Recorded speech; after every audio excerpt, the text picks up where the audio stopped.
Kejriwal, welcome you all to my next webinar in GST. My topic for today's deliberation is input tax credit. Input tax credit is the backbone of the GST regime. One of the biggest advantages expected from the implementation of GST is the removal of cascading effect of taxes by facilitating seamless flow of credit. This can be provided by the means of availment of ITC by the purchasing dealer in respect of taxes paid by the supplying dealer. So let us understand the provisions relating to input tax credit as laid down in the CGST Act 2017. First, let us understand what is the meaning of input tax. What is input tax? According to Section 2 Clause 62 of the CGST Act, input tax in relation to a registered person means the central tax, state tax, integrated tax or the union territory tax charged on any supply of goods or services or both made to him, and it includes the integrated goods and service tax charged on the import of the goods, the tax payable under the provisions of subsection 3 and subsection 4 of section 9, that is reverse charge, the tax payable under the provisions of subsection 3 and 4 of section 5 of the integrated goods and service tax, that again relates to reverse charge, the tax payable under the provisions of subsection 3 and 4 of section 9 of the respective state goods and service tax, reverse charge again, or the tax payable under the provisions of subsection 3 and subsection 4 of section 7 of the union territory goods and service tax, but does not include the tax paid under the composition levy. So, the credit shall not be available if I purchase any goods from a composition dealer. Now, what is input tax credit? Input tax credit means the credit of input tax. In simple words, input tax credit means at the time of paying tax on output, you can reduce the tax you have already paid on inputs. Say you are a manufacturer, tax payable on output, final product is 450, tax paid on input, that is purchases, is 300.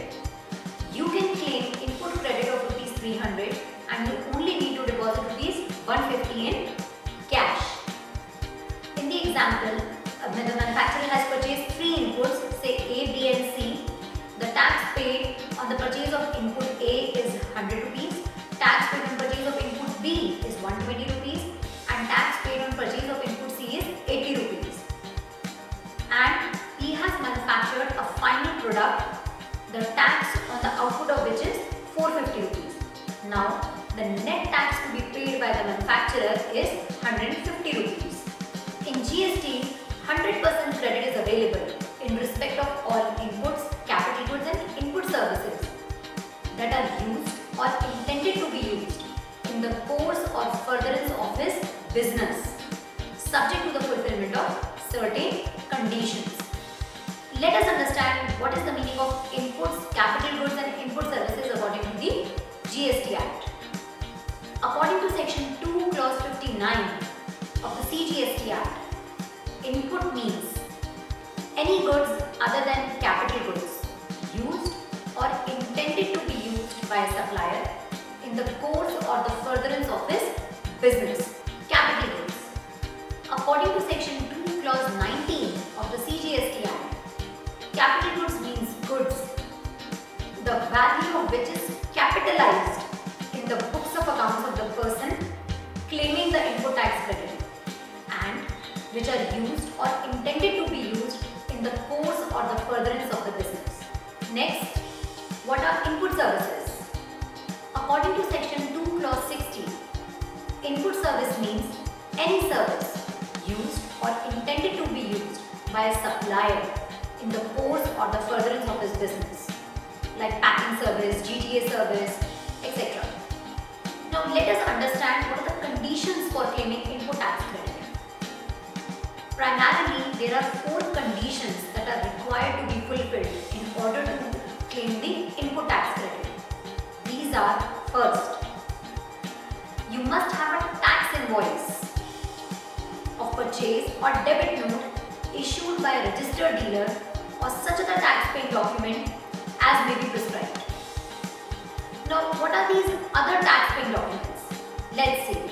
Other tax paying documents may include an invoice issued by the supplier of goods or services or both in accordance with the provisions of section 31, an invoice issued in accordance with the provisions of clause F of subsection 3 of section 31, that is invoice issued for reverse charge subject to the payment of tax. So in reverse charge you have to pay tax first and then claim the input tax credit in respect of the same. Third, a debit note issued by a supplier in accordance with the provisions of section 34. Next, a bill of entry or any similar document prescribed under the Customs Act 1962 or the rules made thereunder for the assessment of integrated tax on imports. An ISD invoice or ISD credit note or any document issued by an input service distributor in accordance with the provisions of sub-rule 1 of invoice rules. Next condition, you should have received the goods or services. Third condition, the tax charged on your purchase has been deposited or paid to the government by the supplier in cash or via claiming the input credit. Last condition, fourth condition, the GST return under section 39, that is monthly return, has been filed. Possibly the most path-breaking reform of GST is that the input credit is only allowed if the supplier has deposited the tax he has collected from you. Only then you will be able to claim the input tax credit. Therefore, to allow you to claim input tax credit, your supplier must be GST compliant as well. Now there is some more you should know about input credit. Like, input tax credit shall be availed by a registered person only if all the applicable particulars as prescribed in the invoice rules are contained in the said document. If the recipient does not pay the value of service or tax thereon within 180 days of the issue of invoice and he has already availed the input credit based on the invoice, the said credit will be added to his output tax liability along with interest. Meaning thereby, you have to pay to the supplier the value of supply along with the tax only within a period of 180 days. Only then you can claim the input tax credit. If the recipient has claimed depreciation on the tax component of the cost of capital goods and plant and machinery under the provisions of the Income Tax Act 1961, the input tax credit on the said tax component shall not be allowed. Next, no input tax credit shall be allowed after the GST return has been filed for September following the end of the financial year to which such invoice pertains, or filing of the relevant annual return, whichever is earlier. We will understand this point in the subsequent slides. Now, it is possible to have unclaimed input tax credit due to tax on purchases being higher than the tax on sale. In such a case, you are allowed to carry forward or claim a refund of the tax. So, if tax on inputs is higher than the tax on output, then you can carry forward the input tax or claim refund. And if the tax on output is greater than the tax on inputs, then you are required to pay the balance in cash. No interest is paid on input tax balance by the government. Input tax credit cannot be taken on purchase invoices which are more than 1 year old. So, in respect of any invoice which is more than 1 year old, input tax credit cannot be availed. And the period of 1 year is to be calculated from the date of the tax invoice. For example, suppose there is seller Mr. A and he sells his goods to Mr. B. Here Mr. B is the buyer, will be eligible to claim the credit on purchases based on the invoices of Mr. A. Let's understand how. First, Mr. A sells goods to Mr. B Mr. A will file his GSTR1 indicating the details of supply. Now information from GSTR1 gets reflected in GSTR2A of Mr. B. Data goes from GSTR2A to GSTR2 after Mr. B, that is the buyer, accepts it. Then Mr. B files GSTR2. The amount of tax paid on purchases gets credited to the electronic credit register. Mr. B can start using this credit against the output tax liability, or he can claim the refund. So what will be the steps? Step 1. Mr. A will upload the details of all tax invoices issued in GSTR1. Step 2. The details with respect to sales to Mr. B will auto-populate or get reflected in GSTR2A. The same data will be pulled when Mr. B will file GSTR2, that is details of inward supply. Step 3. Mr. B will then accept the details that the purchase has been made and reported by the seller correctly, and subsequently the tax on purchase will be credited to the electronic credit ledger of Mr. B, and he can adjust it against future output tax liability and get the refund. Now in the next blog, we will learn about situations where the credit can be availed and certain situations where credit cannot be availed, and other provisions related to the input tax credit. So let's start the situations where a registered person can avail the input tax credit. Situation 1. When you apply for registration under GST. When you apply for registration under GST on becoming liable to register, you can avail ITC on inputs and inputs contained in semi-finished or finished goods in stock on the day before the date on which you become liable to pay tax. Only if certain conditions are required to be fulfilled, which are applied for registration. Only if you have applied for registration within 30 days from the date on which you become liable to register and be granted registration. For example, you are a manufacturer of apparel and have crossed the threshold limit of registration on 1st October 2017. You have stocked raw materials worth 5 lakh on this date and paid GST at the rate 18%, suppose 90,000 on them. You must ensure that you apply for registration within 30 days from October 1, 2017. If not, you will lose the eligible ITC of rupees 90,000 of the raw material in stock. Part B. When you voluntarily apply for registration. Even though you have not crossed the threshold limit for registration, provisions of the law allow for voluntary registration. If you voluntarily apply for GST registration, you can avail ITC on inputs and inputs contained in semi-finished or finished goods in stock on the day before you granted the registration.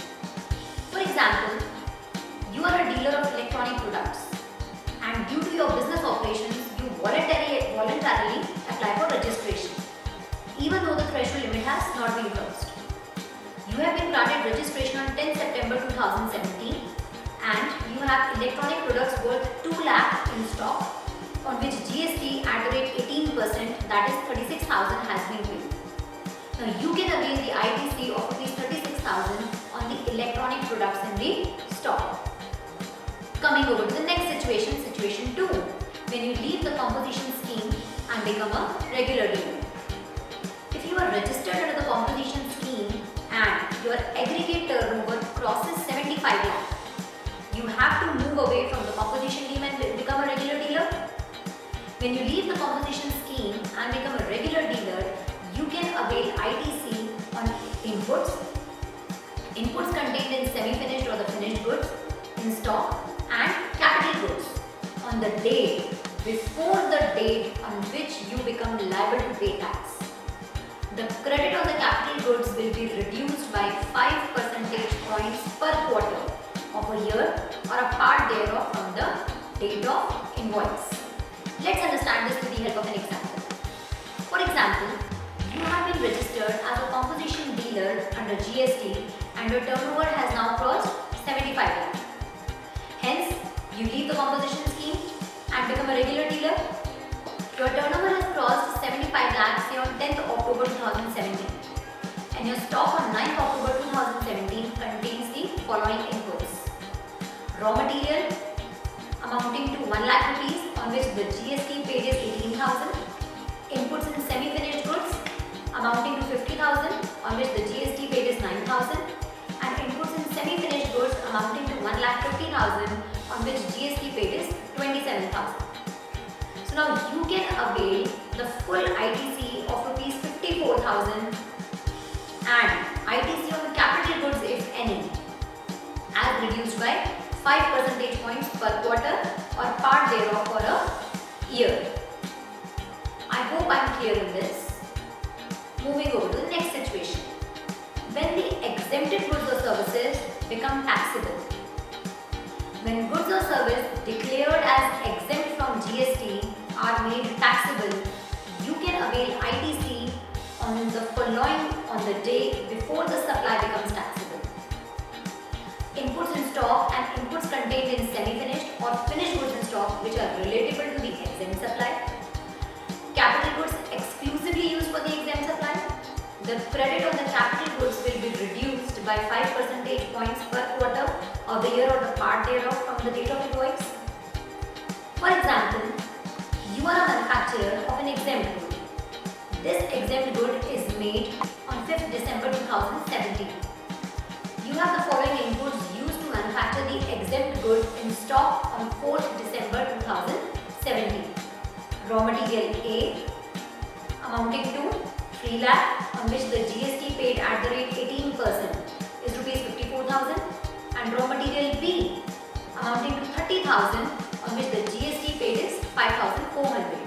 Therefore, the total GST paid on inputs on the closing stock as on 4th December 2017 is 59,400. You can avail the full ITC of 59,400 on the inputs used to manufacture the exempt goods which have now been made taxable. You can also avail the ITC on capital goods exclusively used for the exempt supply, reduced by the 5 percentage points as specified above. Now, moving over to the next situation, where sale, demerger, amalgamation, lease or transfer of the business occurs.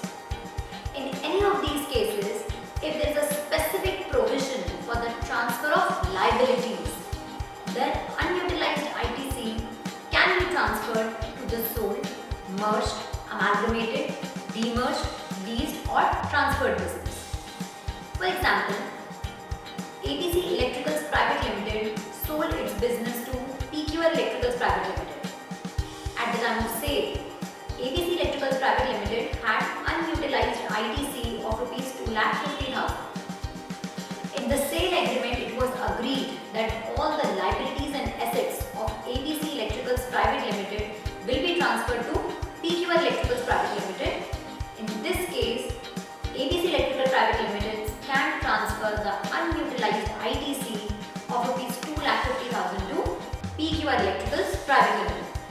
Now, moving over to the next situation, situation 5, when goods and or services are used partly for business and partly for other purposes. So, when the goods and services are used partly for business and partly for other purposes, the ITC can be availed only on the portion used for the business. Let us understand this with the help of an example. For example, you are an electronic goods dealer and you purchase computers worth 3 lakh from a manufacturer on which GST at the rate 18%, that is rupees 54,000, has been paid. Out of the computers purchased, computers worth 1 lakh were taken by you for your personal use. The remaining computers were sold to the customers. So, in this case, ITC can be availed only on the portion used for business, that is 2 lakh. Hence, eligible ITC here is 2 lakh into 18%, that is 36,000 rupees. Situation 6. When the goods and the services are used partly for business and partly for other purposes. When the goods or services are used partly for taxable supplies and partly for exempt supplies, ITC can be availed only on the portion used for making taxable supplies and zero rate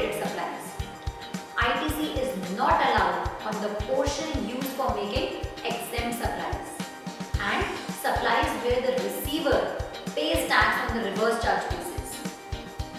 For example, you are a manufacturer, you purchase raw material for 1 lakh rupees on which GST paid is 18,000, that is calculated at the rate of 18%. These raw materials have been used partly for manufacturing item A, which is taxable, and item B, which is exempt. The details are as shown below.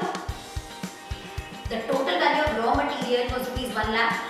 The portion used to manufacture taxable item A is 60,000, and the portion used to manufacture item B, that is exempt item, is 40,000. The total GST paid on input is 18,000. So, the proportionate GST paid on the portion used to manufacture taxable item, that is item A, will be 10,800, and the portion of GST used to manufacture exempted item, that is item B, will be 7,200.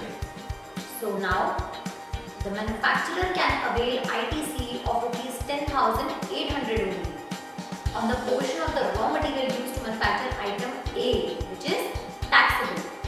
The ITC of 7,200 on the portion used to manufacture item B cannot be availed, as item B is exempt. Hope I am clear with this provision. Now, moving over to the next situation. Situation 7. Exceptional scenarios. Case A, where the goods are received in lots or installment. ITC can be availed only upon the receipt of the last lot of installment. For example, you are a mobile phone dealer. On 1st August 2017, you purchased 100 mobile phones from a manufacturer valued at 5,000 each. It is agreed that the mobile phones will be sent by the manufacturer in 2 lots of 50 mobile phones each on 1st of the following 2 months. Your inward supply register appears like this. On 1st of September, you received 50 mobile phones. The rate was 5,000 per mobile phone. Therefore, the total value turned out to be 2,50,000. Assuming the GST rate on mobile phone is 18%, then the CGST and SGST would be 22,500 each. On 1st of October, you received the remaining lot of 50 mobile phones, on which again CGST and SGST is of rupees 22,500 each. Now here, even though the portion of the mobile phone was received on 1st September, you can avail the ITC of rupees 90,000 only on the receipt of last lot, that is on 1st October 2017. Before that, you cannot book the credit of the 45,000 ITC received on the mobile phones on 1st September 2017. After having said that the seamless flow of credit is available, here are the exceptions to this. The scenarios where this input tax credit cannot be availed. Scenario 1. Registration not applied for within 30 days from the date on which you became liable to register. If you have not applied for registration within 30 days from the date on which you become liable for register, you will lose the eligible ITC on inputs and inputs contained in semi-finished or finished goods in stock on the day before the date on which you become liable to pay tax. Scenario 2. After the time limit for availing input tax credit is crossed, ITC must be availed within the earliest of the following dates, that is 1 year from the date of invoice, or the date of the filing of return for the month of September of the next financial year, or the date of filing of the annual return, that is the due date is 31st December of the next financial year. Let us understand this with the help of an example. ABC Private Limited is a dealer in ready-made garments. It purchases apparel for 1 lakh from the manufacturer on 15th July 2017. GST paid on the purchase is 18,000, that is at the rate 18%. They have filed their annual return for the year 17-18 on 31st July 2018, and the return for September 2018 is filed on 20th October 2018. So now the 3 dates to be checked are: 1 year from the date of invoice, that is 14th July 2018, or the date of filing of return for the month of September of the next financial year, that is 20th October 2018, or the date of the filing of annual return, that is 31st July 2018. The ITC can be claimed within the earlier of the following dates. So as 1 year from the date of invoice, that is 14th July 2018, is the earliest among the 3 dates above, ITC on the invoice must be availed before 14th July 2018. Next scenario, scenario 3. On goods and or services used as inputs by a composition taxpayer. A composition taxpayer cannot avail ITC on the goods or services used as inputs. Scenario 4. On goods and or services used for personal consumption. That means if you are using any goods or services for personal use, then you cannot avail the ITC on such goods. For example, ABC Apparel Private Limited purchased apparel for 50,000 from a manufacturer. GST paid on the purchase is Rs 9,000. Out of the apparel purchased, apparel worth 2,000 is taken by the owner for his personal use. So the remaining apparel are sold to the customers. Here, the ITC to be availed on the purchase is Rs 8,640, that is 48,000 into 18%. Scenario 5. ITC cannot be availed on goods and or services used for making exempt supplies and supplies where the receiver pays tax on reverse charge basis. For example, you are the manufacturer of an exempt good. You purchase the following inputs used to manufacture the exempt good on 4th September 2017. Inward supplies on 4th September 2017 is raw material A worth 3 lakh rupees, GST paid on inputs is 54,000, and raw material B amounting to 30,000 on which the GST paid is 5,400. The total GST amounting to 59,400. Here you cannot avail the ITC of Rs 59,400 as these inputs have been used for manufacturing an exempt good. Scenario 6. On goods or services received for which the payment have not been made within 180 days from the date of invoice. If the recipient of the service has not made payment for the receipt of the service along with the tax payable within 180 days from the date of invoice to the supplier, then the ITC availed will be added to the recipient's liability along with the interest due. For example, you have taken auditing and consultancy services from a chartered accountant. The value of the service is 50,000 and the GST charged is 9,000, that is 18%.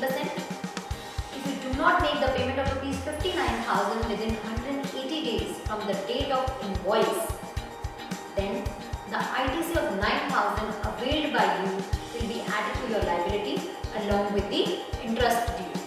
Scenario 7. ITC cannot be availed on the goods lost, stolen, destroyed, written off or disposed of as gifts or free samples. For example, you are an electronic goods dealer. On 1st November 2017, you purchased 20 computers at 25,000 each from the manufacturer. GST is charged is 90,000. On 2nd November 2017, one of the computers gets destroyed completely and cannot be used anymore. So, you cannot avail the ITC on that computer, that is Rs 45. Hope I am clear to all till now. Moving over to the next provision. ITC cannot be availed on motor vehicles and other conveyances. So ITC is not allowed on motor vehicle and other conveyance unless they are further supplied or used for transporting passengers or goods or used for imparting training or driving, flying or navigating such vehicles or conveyances. Let's understand this situation with the help of an example. ABC Cars Private Limited, a car manufacturer, purchased a tempo traveler for the transport of employees within the factory premises. ABC Cars Private Limited cannot avail the ITC on the tempo traveler as it has not been used for the above activities. Let us look at another scenario. Mukesh Travels, a tour operator, purchased a tempo traveler for the purpose of transporting tourists during their package to us. Here, Mukesh Traveller can avail the ITC on the Tempo Traveller as it is used for transporting passengers. That is a business activity for Mukesh Travels. Moving over to the next scenario. ITC cannot be availed on food and beverages, outdoor catering, beauty treatment, health service, cosmetic and plastic surgery, except where they have been used for making outward supply of the same category of goods or service. Let us understand this with the help of few examples. Example 1. ABC Private Limited takes the service of caterer Rakesh Caterers for Diwali celebration event for its employees. ABC Private Limited cannot avail the ITC on the catering service as their business activity is not catering service. Another example 2. PQR Caterers take the services of a Shamiana provider while providing the catering service to ABC Private Limited. Here, PQR Caterers can avail the ITC on the Shamiana services as they have been used for making outward supplies of the same category of service. Moving over to the next scenario. ITC cannot be availed on the membership of the clubs and health and fitness center, rent-a-cab service and life and health insurance taken for employees except notified services which are obligatory to be provided to the employees. For example, Mukesh Travels, a tour operator, takes an annual membership of a fitness center, ABC Fitness Center, for the use of its employees. Here, Mukesh Travels cannot avail ITC on the GST paid on the membership fee. Scenario 11. On travel benefits to employees on vacation such as leave or home travel concession. For example, ABC Private Limited reimburses its senior employees on travel expenses as part of LTE. ABC Private Limited cannot avail the ITC on the GST component of the travel fare reimbursed. Next situation, scenario 12. On tax component of the cost of capital goods, if depreciation has been claimed on the tax component. ITC cannot be availed on the tax component of the cost of capital goods if depreciation has been claimed on the tax component in the income tax return. For example, ABC Limited purchases machinery for rupees 50 lakh to be used for the manufacture of cars. The GST paid on the machinery is 9 lakh. ABC Limited claims depreciation of 59 lakh on the machinery under the income tax, which is including the GST component. In this case, ABC Limited cannot avail the ITC of rupees 9 lakh on the machinery since it has claimed the depreciation under the Income Tax Act. Now, moving over to the next topic, the treatment of input tax credit already availed in exceptional scenario. Scenario 1, where a regular dealer who has availed ITC switches to the composition scheme. Where a regular dealer who has availed ITC switches to the composition scheme, the person must pay back the ITC availed on inputs in stock, inputs in semi-finished stock, finished goods in stock and capital goods as reduced by the prescribed percentage points on the day before the date of switching to the composition scheme. For example, you are registered as a regular dealer. You switch to the composition scheme on 1st September 2017 as your turnover does not exceed 75 lakh. On the 1st August 2017, you have the following inputs in stock on which ITC has already been availed. In respect of raw material A amounting to 1,50,000, the GST paid on inputs is 27,000, and in respect of raw material B amounting to 20,000, the GST paid on inputs is 3,600. So the total ITC turns out to be 30,600. So on switching to the composition scheme, you have to pay back the ITC of 30,600 availed on the inputs in stock. Second scenario, when the taxable goods or services becomes exempt. When the taxable goods or service supplied by a person are notified as exempt, the person must pay back the ITC availed on inputs in stock, inputs in semi-finished or finished goods in stock and capital goods as reduced by 5 percentage points on the day before the date of exemption. understand this with the help of an example. You are a manufacturer of a taxable good which is notified to be exempt from GST with effect from 15 September 2017. On 14 September 2017, you have the following inputs in stock on which GST has already been availed. Raw materials amounting to 1 lakh on which the GST paid is 18,000, and raw materials on inputs and semi-finished goods amounting to 50,000 on which the GST paid is 9,000. So the total ITC amounting to 27,000.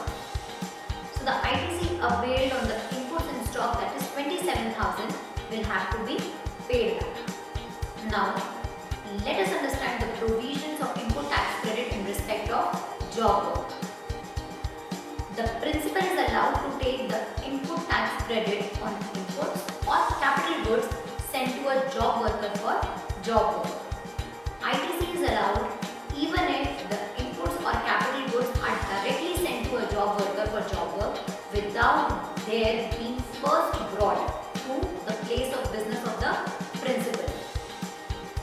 In case the inputs or capital goods sent for the job work are not received back by the principal or are not supplied from the job worker's place of business within 1 year or 3 years, it shall be deemed that such inputs or capital goods had been supplied by the principal to the job worker on the date when the said inputs or capital goods were sent out.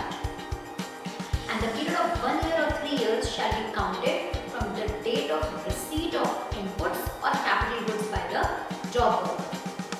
The principal is also required to provide the details of challans in respect of goods dispatched to a job worker or received from a job worker or sent from one job worker to another during a quarter in form GST ITC 04 furnished for that period on or before the 25th day of the month succeeding the said quarter. So the whole responsibility or the accountability of the goods sent on job work is on the principal. Now let us see the ITC provisions with respect to the input service distributor. Case 1. The input service distributor and the recipient of the credit are located in the same state or union territory.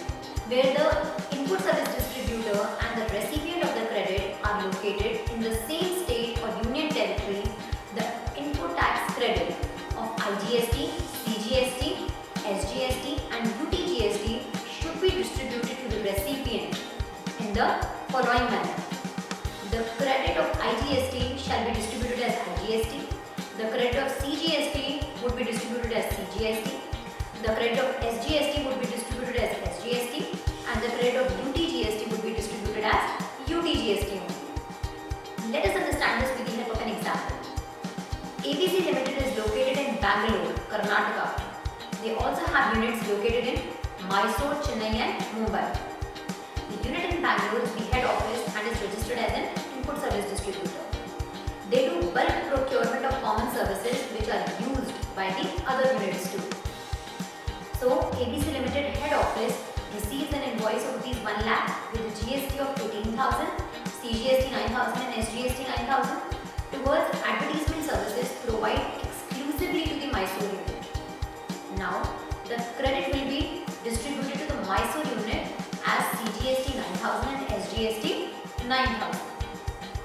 Case 2, where the input service distributor and the recipient of the credit are located in different states. When the ISD and the recipient of the credit are located in different states or union territories, the input tax credit of IGST, CGST, SGST and UTGST should be distributed to the recipient in the following manner.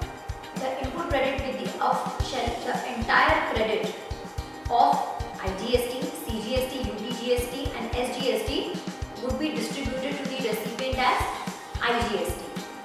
Let us understand this with the help of an example. For example, ABC Limited head office receives an invoice of Rs 1 lakh with a GST of 18,000, CGST 9,000 and SGST 9,000 towards advertisement services provided exclusively to the Chennai unit. The credit of CGST 9,000 and SGST of rupees 9,000 will be distributed to the Chennai unit as IGST of rupees 18,000. Look at the benefit of this. The entire credit can be distributed as IGST if the ISD is located in a state different from the state of the recipient, as against the recipient located in the same state. We all know that the credit of IGST can be used for making the payment of any tax, that is CGST, SGST, UTGST or IGST. There is no restriction. Therefore, an entity must plan the location of the input service distributor so that maximum credit can be transferred to the entity which has the highest outward supplies, and the credit can be used for making the payment of any tax liability. Now, what are the conditions for the distribution of credit by an input service distributor? First, the prescribed documents must be issued to the recipient of the credit containing the prescribed details. The amount of credit distributed must not exceed the amount available for distribution. The credit of tax paid on input service attributable to a recipient of credit shall be distributed only to that recipient. The credit of tax paid on input services attributable to all or more than one recipient of credit shall be distributed only amongst such or all recipients to whom the input service is attributable, and such distribution shall be pro rata on the following basis. The turnover in the state of such recipient during the relevant period to the aggregate of the turnover of all such recipients to whom such input service is attributable and which are operational in the current year during the said relevant period. If some or all of the recipients of the credit do not have any turnover in their states in the financial year preceding the year during which the credit is to be distributed, the last quarter for which the details of such turnover of all the recipients are available, previous to the month during which the credit is to be distributed. Now, recovery of inappropriate distribution of credit by the input service distributor under GST. If the input service distributor distributes the credit in contravention of the provisions resulting in excess distribution of credit to one or more recipients of the credit, the excess credit so distributed shall be recovered from such recipients along with interest. Now, what is the order of the utilization of ITC? GST is a dual concept system. On every intrastate transaction, that is within the state transaction, there will be the component of CGST and SGST, and on interstate transaction there will be the component of integrated tax. So, it is important for the businesses to know how to utilize the input tax credit against each of these components in the order as prescribed by the law. The order in which the credit needs to be set off is explained in the below table. The credit of CGST can first be utilized for offsetting the CGST liability and the balance, if any, for utilizing the IGST liability. The credit for SGST can be utilized first for offsetting the SGST liability and the balance, if any, for utilizing the IGST liability. The credit for IGST can be utilized first for offsetting the IGST liability, second for CGST liability, and third for the SGST liability. Let's understand this with the help of few examples. Example 1. How can CGST and SGST ITC can be used? For example, ABC Limited is a car manufacturer located in Karnataka. The details of transactions effected by ABC Limited are furnished below along with a tax component. He has purchased steel from a party named Jan Steels in Karnataka. So the input tax credit of CGST and SGST is 1,20,000 each. He has sold a car to XYZ Automobiles in Karnataka, on which the tax liability is 90,000 each for CGST and SGST. And he has sold some spare parts to XYZ Automobiles in Karnataka, on which the tax liability for CGST and SGST is 36,000 each. So, ABC Limited has a tax liability of 12,000 How it happens?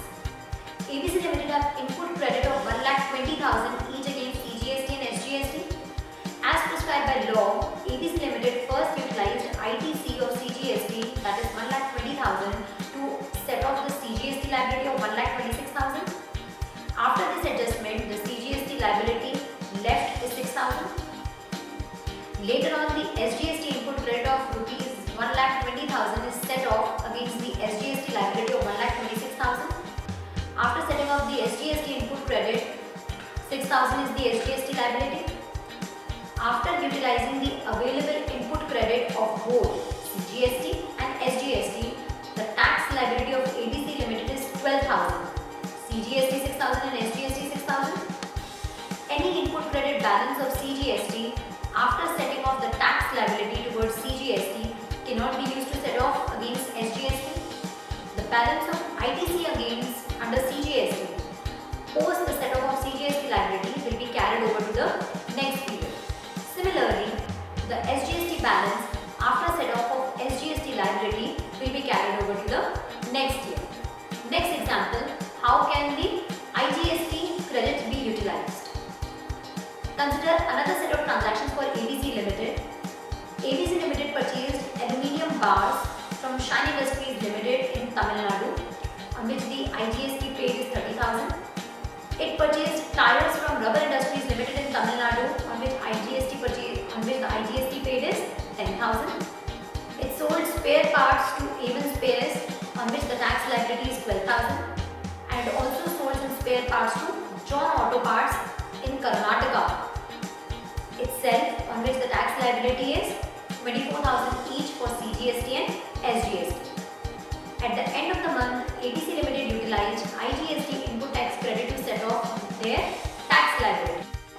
So now ABC Limited have IGST input credit of 40,000 and tax liabilities of IGST 12,000, CGST 24,000 and SGST 24,000.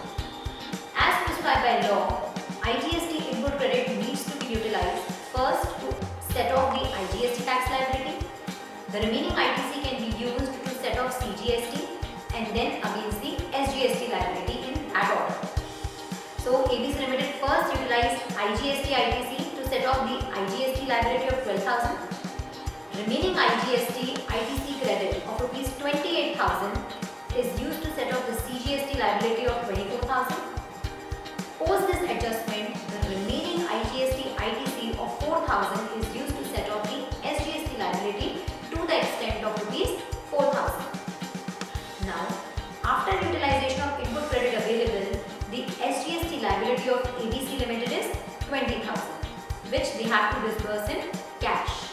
Another example, CGST ITC cannot be used for SGST liability. Let us consider another scenario of ABC Limited to illustrate non-utilization of CGST ITC against SGST liability. ABC Limited had a carry forward balance of CGST input credit of 15,000. During this month, the output supplies of ABC Limited is furnished with. It sold some spare parts to John Auto Parts in the state of Karnataka, on which the tax liability is CGST 11,000 and SGST also 11,000. So now, the CGST input credit of rupees 15,000 will first be utilized to set off the CGST liability of 11,000. The balance CGST input credit of 4,000 cannot be utilized to set off the SGST liability of rupees 11,000. So, the CGST liability to be paid in cash is rupees 11,000. The set off mechanism for adjusting the SGST liability against the CGST credit is not available. So this finishes with all the provisions of the input tax credit as provided in the CGST Act. Hope you all found the content useful. In case if you have any queries, you can email me the same at my mail ID. You can also subscribe to my YouTube channel CA Kamakshi Khandelwal for more videos on GST. Thank you.